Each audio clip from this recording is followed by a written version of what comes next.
তাই বললেন, হে দুনিয়ার মানুষ, খবরদার তুমি পাপে জড়িয়ে পড়ো না, তুমি অন্যায় কাজ করো না।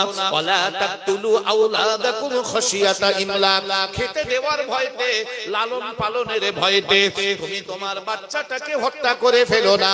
তুমি এমন করে গর্ভপাত করিও না, তুমি তোমার বাচ্চাটাকে মার্ডার করে দিও না।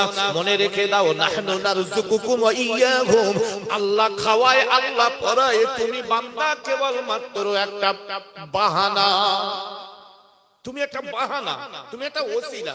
ভাই আমরা বাপ মা খাওয়াই, অনেক সন্তান এমন আছে জন্মের সময় মা মরে গেছে, অথচ সেই ছেলে বেঁচে রয়েছে, এখন ভাই ভাই করে বুলেট চেপে বেড়াচ্ছে। মার দেখেই নি, জন্ম দেওয়ার পরে 3 দিন পরে হসপিটালি মা মরে গেছে, বাচ্চা একা বাড়ি এসেছে, মার আসেনি, মার লাশ এসেছে, অথচ সে বাচ্চা বেঁচে